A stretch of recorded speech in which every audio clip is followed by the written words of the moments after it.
All right, are you all ready for me to get going? Okay.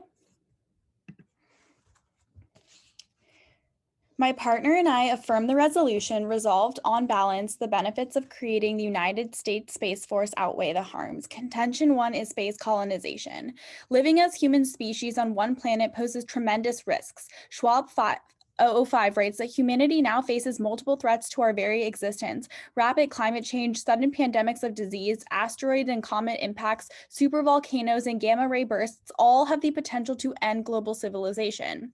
These risks are countless and have the potential to end human civilization. The Global Catastrophic Risk Conference at Oxford estimates that there is a 19% chance of human extinction before 2100. The only way for the human species to survive is by becoming multiplanetary. Bait 17 explains that becoming a multiplanetary species is the only way to ensure the survivability of the human species, as any one-off event would not result in the death of all of humanity. Bates concludes that if we value each future life form even 1/trillionth as much as we value each sentient being presently existing on Earth, our top priority should be to ensure their existence.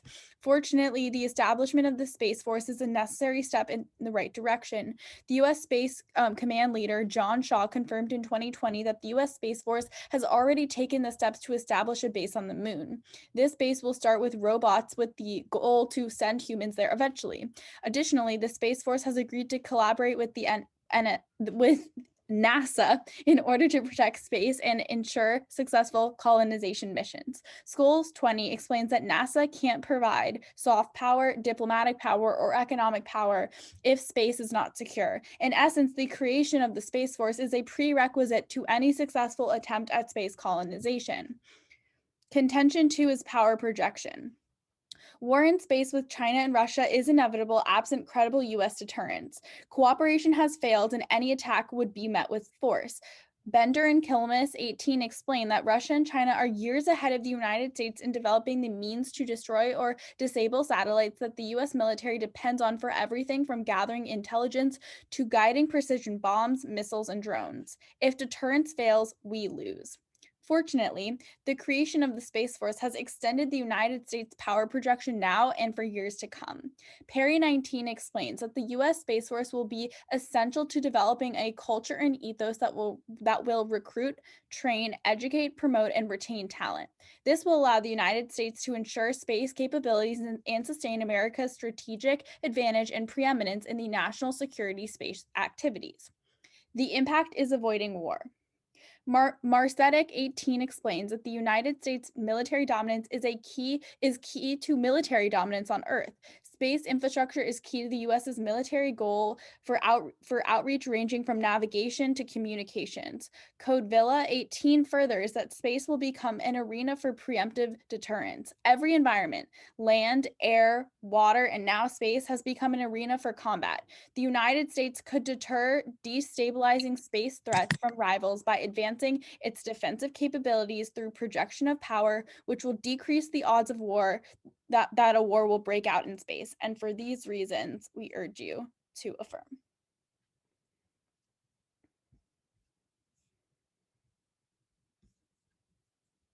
Okay, for sure.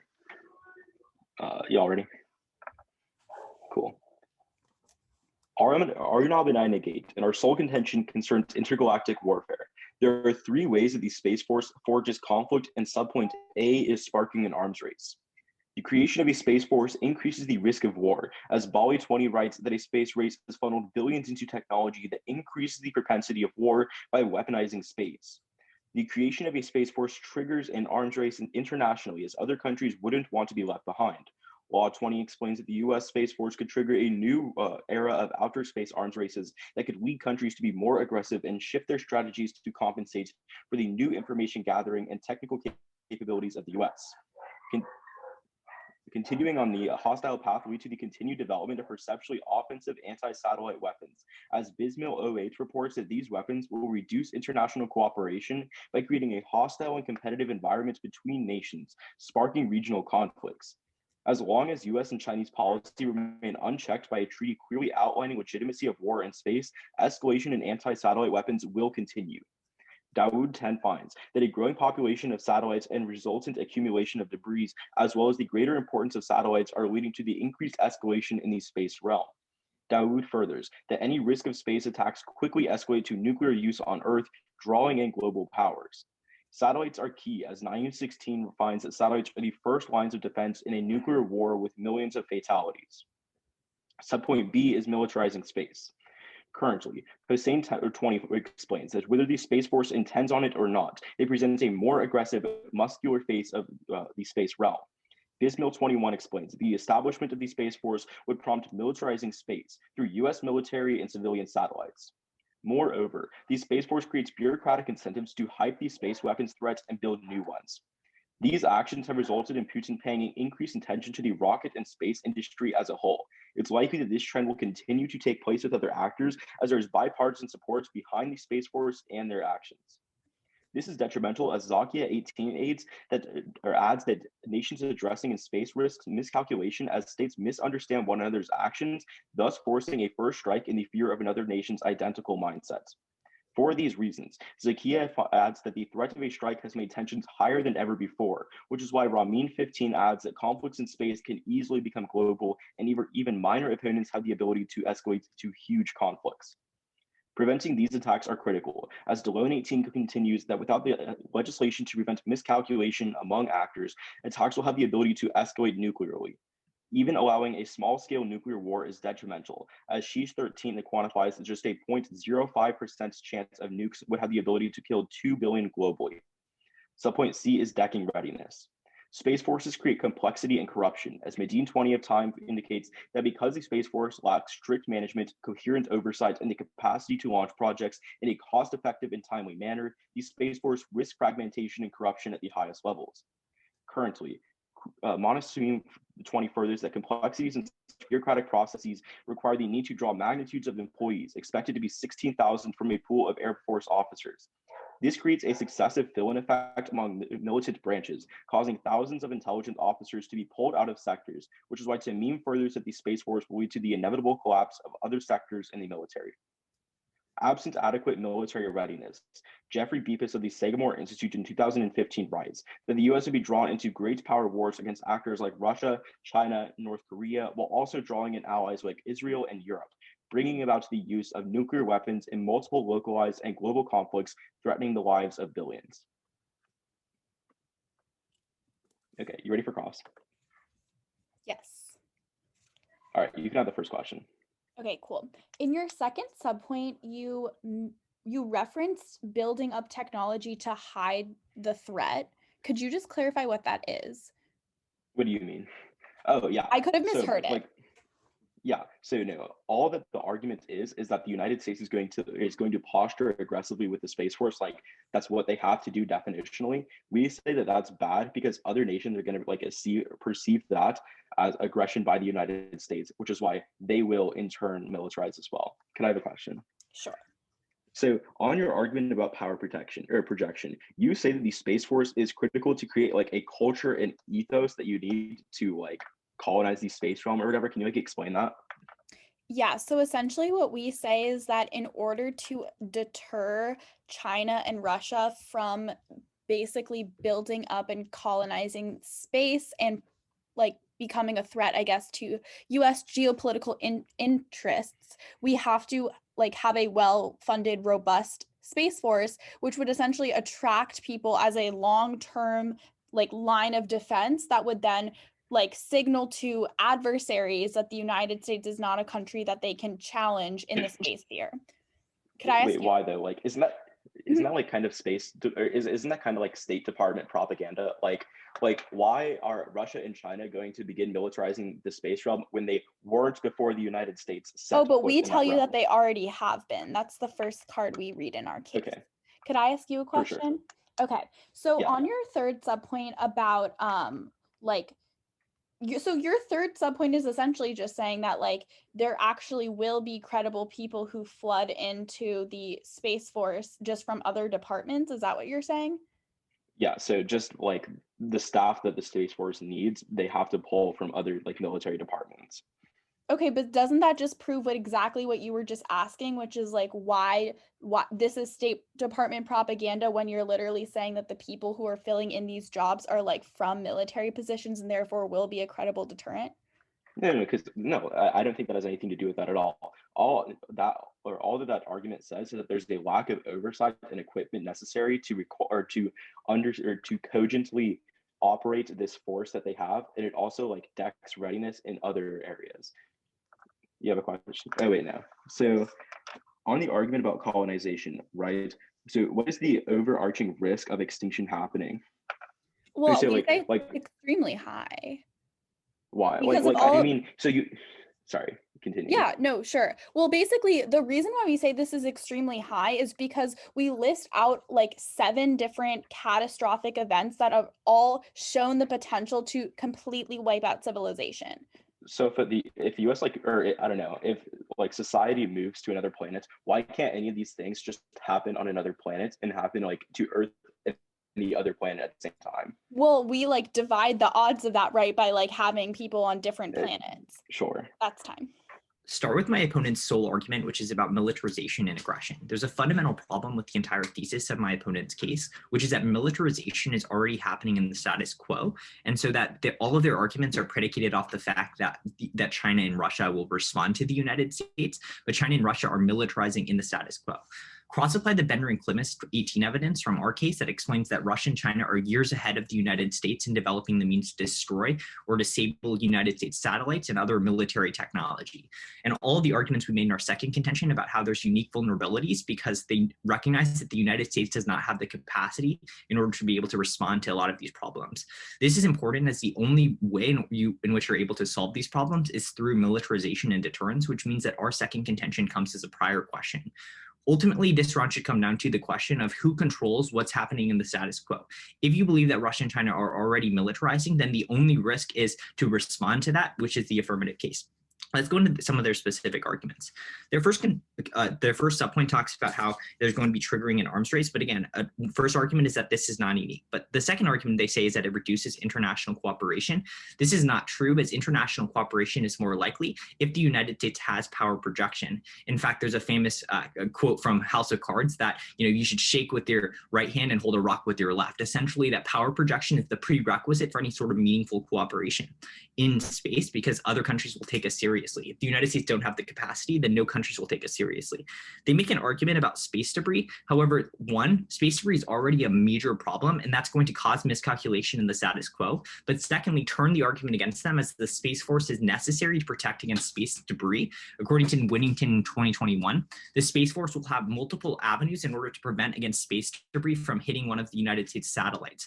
All of their arguments about satellites also don't really make any sense because right now China has anti-satellite technology, so they could essentially shoot down a satellite in orbit, and this would cause basically the collapse of the United States communication systems. And the United States has no way to defend against their ASAT weapon systems, and so the affirmative is the only way in which you can enhance their capacity.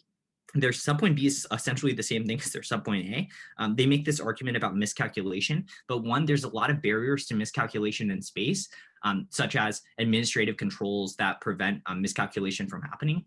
Second, there is no miscalculation in space. Third, miscalculation is more likely in the affirmative world because of enhanced bureaucratic organization that prevents an effective response. And fourth, that by having a threat of deterrence, miscalculation won't even happen because other countries won't even try to miscalculate because they know the United States has a strong presence in outer space. There's last subpoint talks about bureaucracy. However, we're going to have a number of responses. Our first response is you can turn the argument against my opponents. Heading in 20 explains is that right now the current system is fragmented and prevents effective responses to international crises. During the Obama administration, it once took officials 4 months to assemble a briefing on U.S. space capabilities for then Vice President Joe Biden because information was scattered among so many top secret classifications. The affirmative resolves that by decreasing bureaucratic incentives. The second argument they say basically that we're going to take military troops from other forces forces, there's no reason why they would come from other branches of the military. That's not even a logical argument. Also, turn the argument against them that the Space Force creation would incentivize recruiting from other peoples, like people from the private sector who are going into aerospace technologies such as like SpaceX now will be going to the US government. So it's not even pulling from the same pool. Make them prove why like a US Army person is going to be recruited by the Space Force. It doesn't make sense. But thirdly, turn the argument against them once again. Space Force is key to eliminate bureaucratic controls in space and incentivize efficiency, because establishing the US Space Force would allow for a centralized organization so that they know all of their capabilities, which is essential to the United States' ability to project power abroad and respond to international crises. For these reasons and more, the best side for international peace is the affirmative. I strongly urge a vote for the affirmative.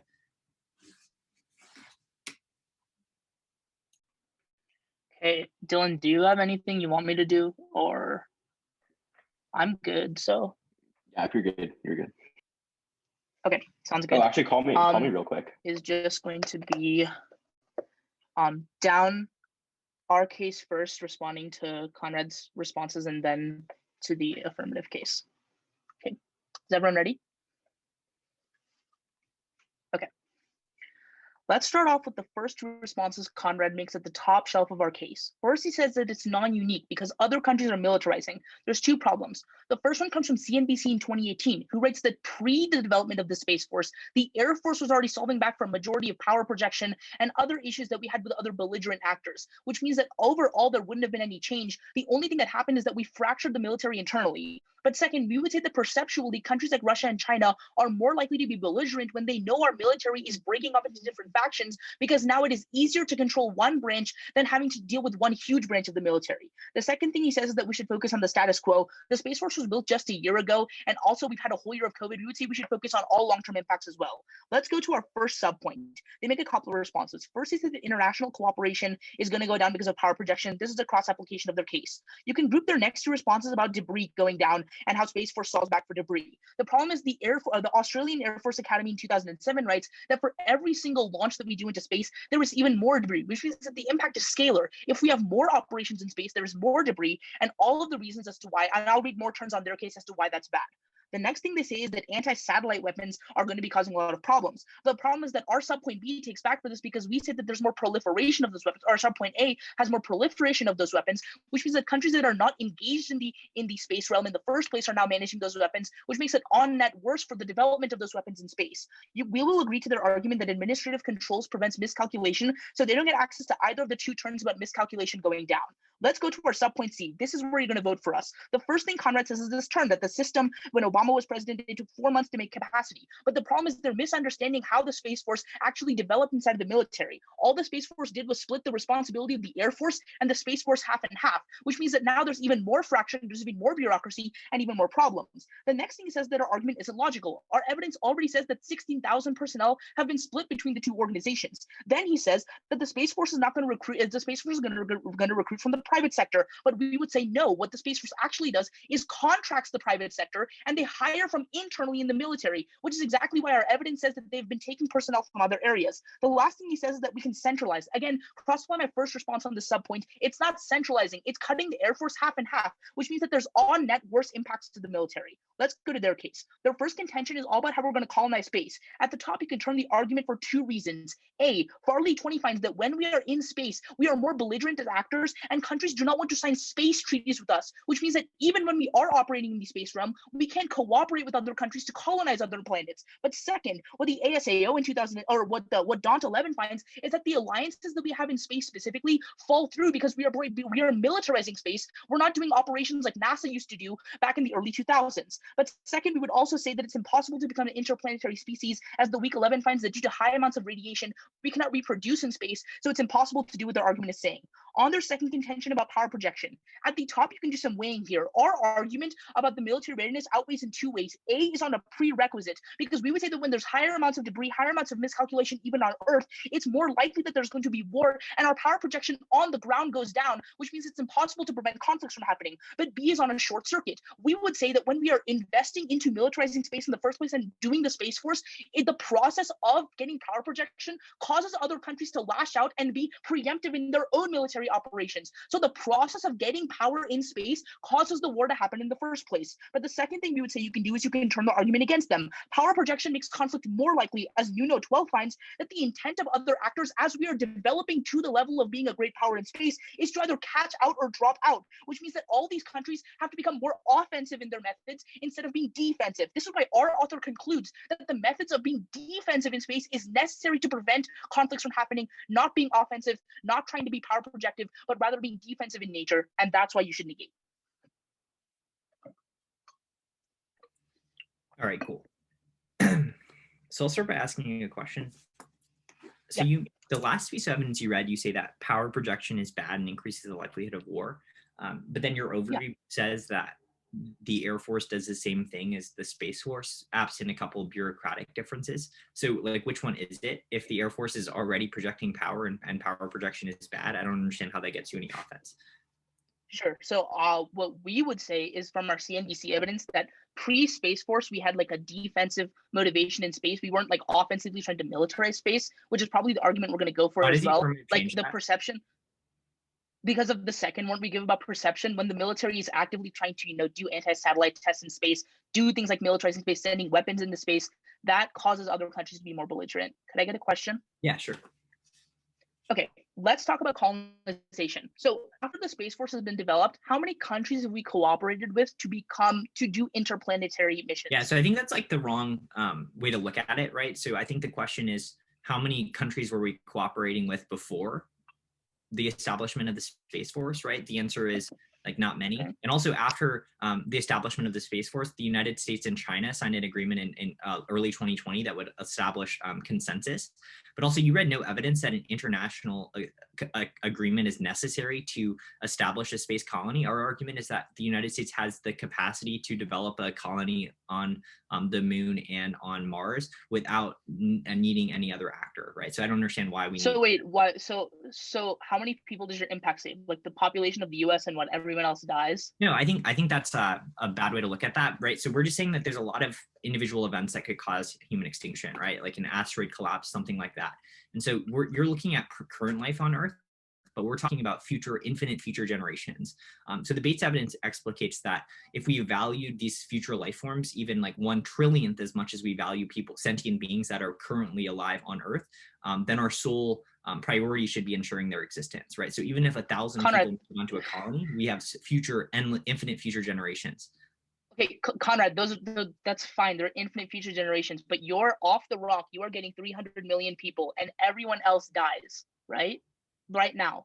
Sure, you save the infinite American generations. I mean, we're saying if like an asteroid or some kind of thing, like the alternative is that everybody would be dead regardless, right? We're saying that, yes, we only need like 1,000 people to come off the planet now, but that saves infinite future generations, right? Like our argument is like human extinction is likely due to a lot of factors, right? So I think it's just a false. So those are like the same. We're not saying 300 million people die now. It's like the alternative is either like full extinction or no extinction.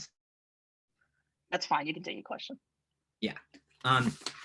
So the last thing you mentioned was that it's easier to control one branch from other countries' perspectives. I want to like guess. I want to know like the warranting why. If we have one organization, why is that like easier to control by a rival adversary like China or Russia? Because it's stronger, right? Imagine if the US military was like state-based, like every state had their own military. Then it would be way easier to attack the US than if we had a federal government that had a huge military. That's why. Elissa. All right, I'm ready. Everyone good? Okay. I'm starting on y'all's case.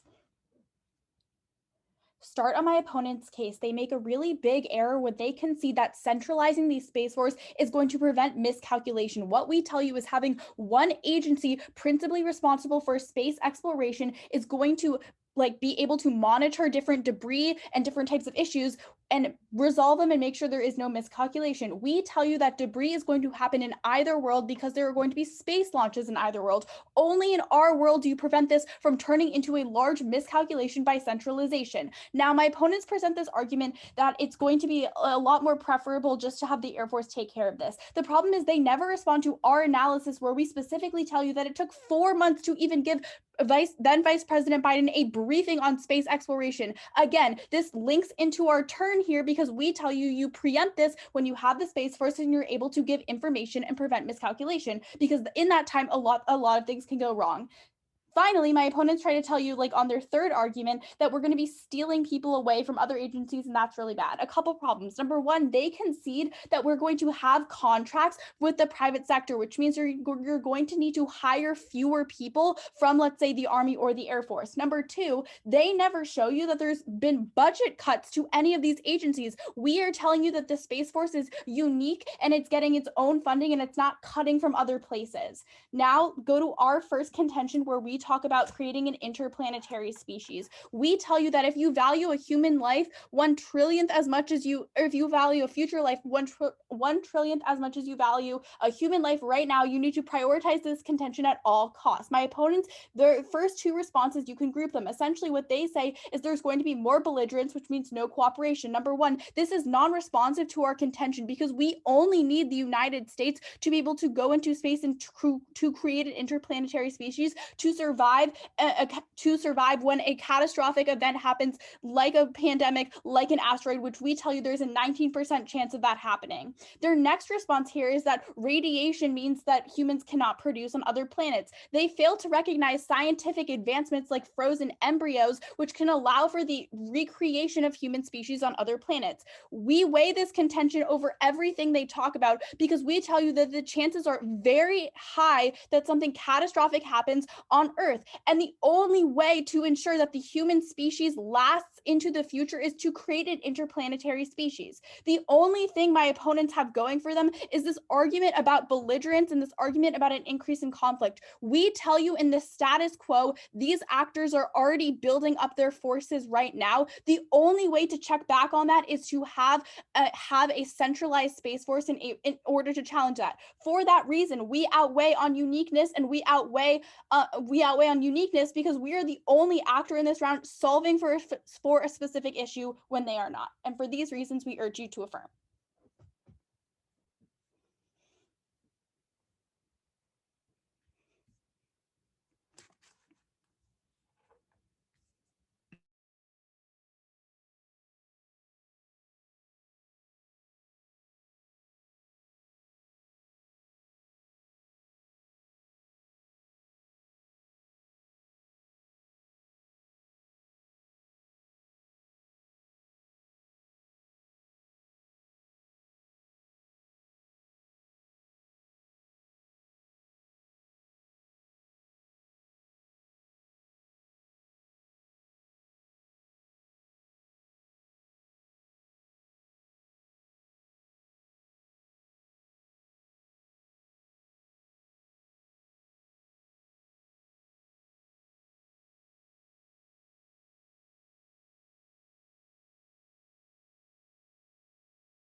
Okay. Now we're all ready. Cool. Voting affirmative decreases the United States' cohesion in the space realm and ultimately hampers the ability to make progress. Ask yourself 3 questions to decide the ballot in the round. First, ask, does voting affirmative decrease government readiness in the space realm? We would say yes. They try to extend a couple of arguments. They try to say that you need centralization from the Space Force in order to be efficient, that the Air Force wasn't efficient in the past. That's not true. Remember Arnob's response from the CNBC evidence, which indicates that the Air Force had a defensive posture in the past, which was decreasing conflicts. Even if their defense is true that it took Biden 4 years to receive 1 brief, this is A, unimplicated, and B, if anything, we would say a sign that uniqueness is on our side, that there was progress and stability in the space realm in the past. With that being said, let's extend to the argument about decking readiness. You can extend the Medine evidence, which indicates that because the Space Force has no strict management or cogent oversight, that it increases fragmentation and corruption at the highest levels, and ultimately this also harms other postures or portions of the military, as the Tamim evidence indicates that they would take 16,000 recruits from the Air Force and ultimately fragment the Air Force's existing capabilities. We say that's also bad because the evidence which is conceded indicates that the U.S. would be drawn into great power wars with other actors like China, Russia, and North Korea, while drawing in allies like Israel and Europe, which is bad because it brings about the use of nuclear weapons and multiple localized and global conflicts. They also try to extend this argument that you're going to do contracts with the military industrial complex. A, this does not matter because Arnab's response is conceded that you only contract technology and you still use recruits. And B, we would say fragmentation still happens in the first place. Second, ask yourself, does voting affirmative prevent extinction and allow a multiplanetary colony? We would say no. Extend the Farley term, which is that you increase belligerence in the space realm. They try to say that you don't need any cooperation to have a multiplanetary colony. We would say this does not matter insofar as Arnab's implication of the argument is conceded, which says that it ultimately puts a fork in the road of the United States to ever create the colony in the first place and distracts them. Also, the defense that we read that said that radiation, that you can't reproduce because the radiation also can be extended because they just say you can freeze embryos, but we would say that's not infinite. At some point, the reproduction is going to stop.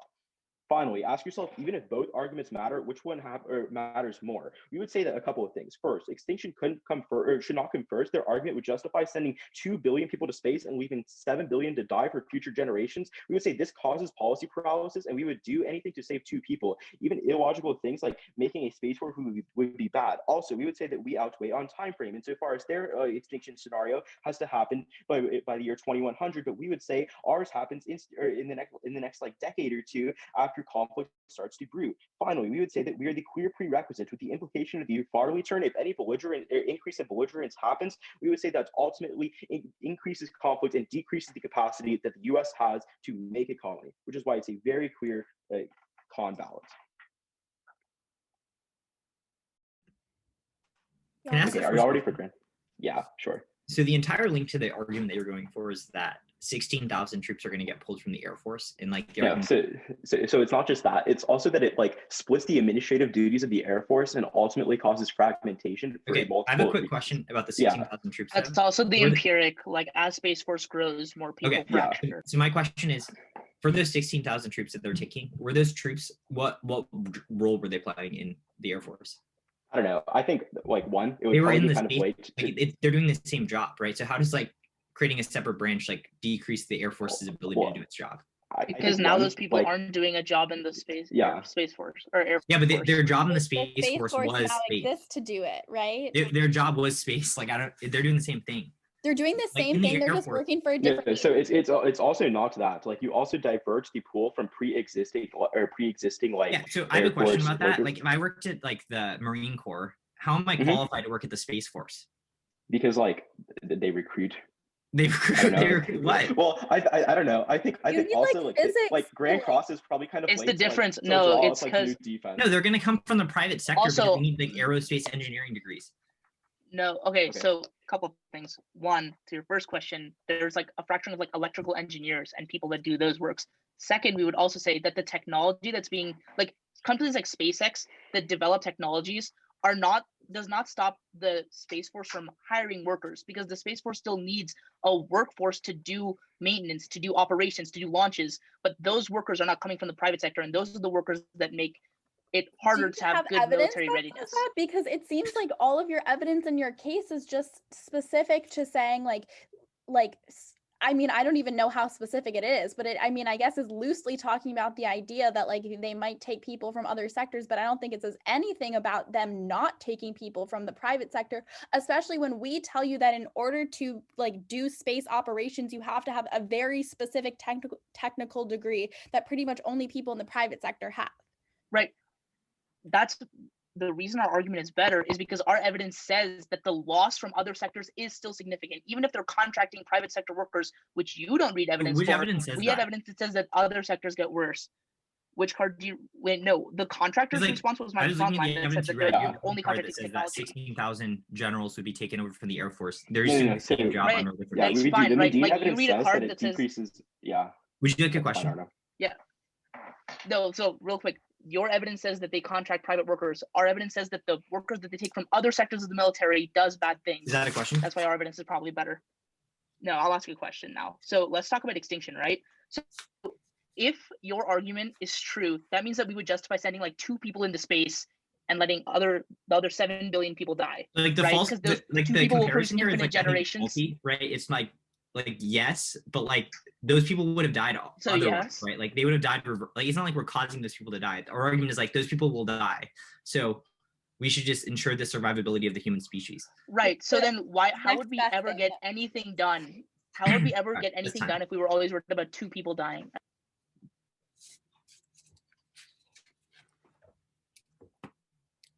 Is everyone ready? Let's go.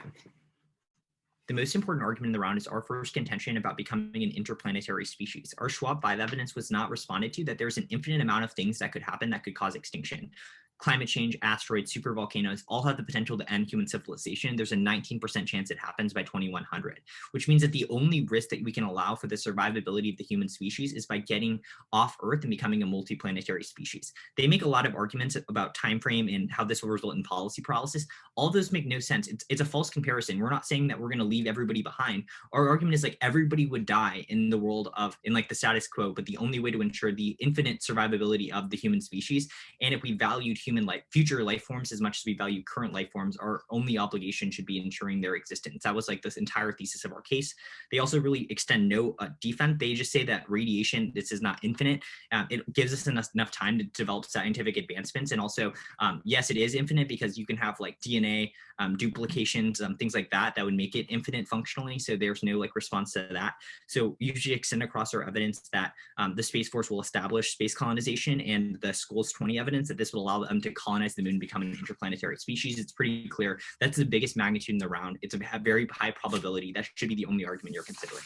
On the arguments about space militarization, first, their Air Force argument means that it's a fundamentally false comparison, right? Like it's not a world in which there's projection and a world in which there's not power projection. Their arguments about how we're like a defensive actor doesn't change. They've read no evidence that indicates that it changes, but there's a couple of pieces of evidence that are important.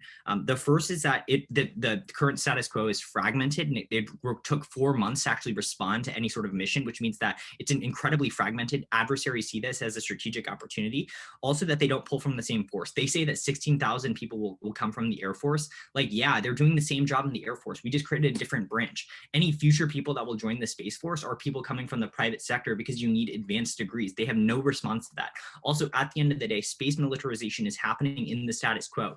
They've not once responded to that. So there's no risk that the affirmative would not happen. And we ensure that the United States has the ability to project power abroad, and that we can become an interplanetary species, which can avert human extinction. And that for that reason, I strongly urge a vote for the affirmative.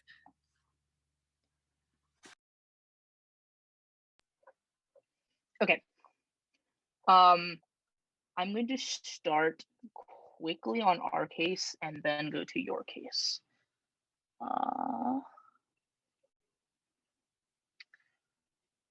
Okay. On our case, our argument about decking readiness is the easiest place to vote. Our Medina evidence says that the Space Force lacks strict management and oversight, which is why our BEPIS evidence indicates that countries like Russia, China, North Korea are all more likely to engage in great powers with the US, because our Manas evidence says that the Space Force is pulling out other military operatives from other military sectors and dividing the military altogether. They make a couple of responses. First, they say that before the Space Force, there was already a lot of problems. We say that no, prior to the Space Force, we were defensive, which is why offensive operations weren't happening. Then they say that there's a false comparative and that there's always going to be some sort of problem. Remember our Farley evidence, which I'll extend later, that proves that after the Space Force was initiated, not during the Air Force's time, but the Space Force's time, there was more conflict in space and countries are not willing to cooperate with the US. Finally, they extend this argument that says that there's 16,000 people that were leaving. One, we already proved this. We say that this is happening in the status quo. There's obviously going to be more people as the Space Force grows. But B, our evidence is more specific than theirs and says that these groups of people leaving is significant to fracture the military. Here's the reason why you can vote for our argument. Conrad concedes a prereq in his last speech, which says that if there is less military readiness, if there is more belligerence on Earth, it is impossible to become an interplanetary species because either countries are always attacking the United States because they know that we're belligerent, or B, the US is not focused because they perceive that other countries are going to attack us and there's a fork in the road for them to operate. This is a prerequisite into their extinction wing as well, because if the US cannot become an interplanetary species because we are always worried about other countries and great power wars, we will never be able to save these future generations. The other way you can vote for us is off of the Farley term, which is completely conceded in the last speech. We say that because of the US's operations in space, other countries are not willing to sign onto treaties with us, which makes it impossible to get more people off the planet. They say that if we just get a couple of people off, it's fine. This is really problematic because their logic would justify taking 2 people off the planet and then letting 7 other billion people die. That means that we would have policy paralysis. We would never get anything done, which means that ultimately it's a lot easier to vote for us because A, you have less belligerence, which makes it more likely that cooperation happens on these other planets, but B, you also prevent great power wars on the US, on the Earth, which means that there's less conflict, less deaths, and less wars happening here at home. That's why you should vote neg.